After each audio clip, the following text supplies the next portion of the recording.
everyone from our, congressman was here, as well as the county council.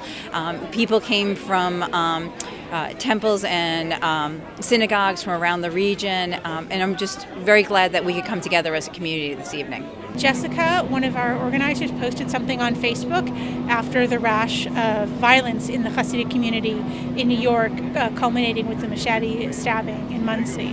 We just knew we had to do something. We had to bring the community together because we were just talking amongst ourselves, and if we don't start talking to the larger community, we will never solve this problem. The county, has for a number of years tried to make sure that we're more welcoming and that immigrant groups in particular feel welcome here. We've put together interfaith groups to make sure that the different religious communities work with each other. That hate flourishes in silence, and when people are afraid to confront it, then it has no reason to stop, and we need to be more willing to confront it. And when people do horrible things, we need to be willing to say they're horrible.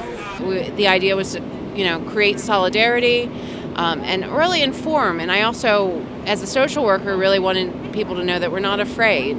This is very important to raise awareness of Judaism. I think it's important that we each stand for one another. Jewish people stand for Latino, for African Americans, for LGBTQ individuals, for women who are under attack in various ways in this country and around the world, and they stand for us. These struggles are intersectional, is the word people use nowadays, but that is an important concept. An attack against one Jewish community is an attack against all Jewish communities. An assault on one faith is an assault on all faiths.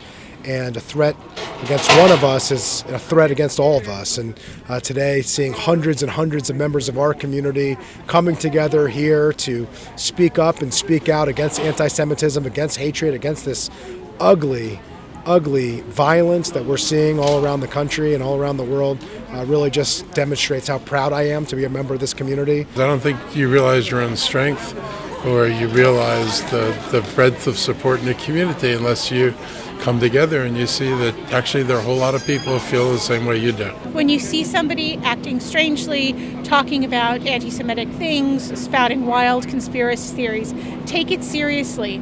Call it out if you can, and call the cops if you can't deal with it. Anti-Semitism is on the rise, and the acts of hate and of bigotry and xenophobia are happening at an alarming rate in our country and around the world.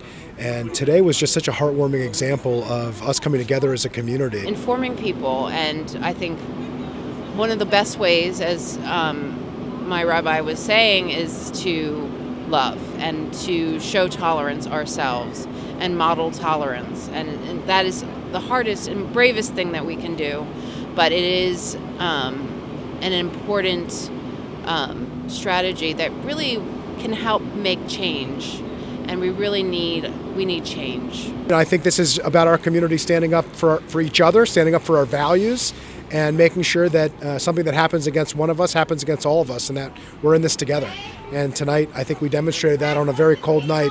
I think it was a heartwarming display of what we can do to bring light to the darkness that we're seeing out there. It's very important for all of us to come together in events like this, to support each other, to come together in solidarity. And as people were saying tonight, no hate, no fear. It's very important that we also think about our daily lives. And when we hear those slights or those little things, even sometimes those jokes that we just pass off, we need to stop that.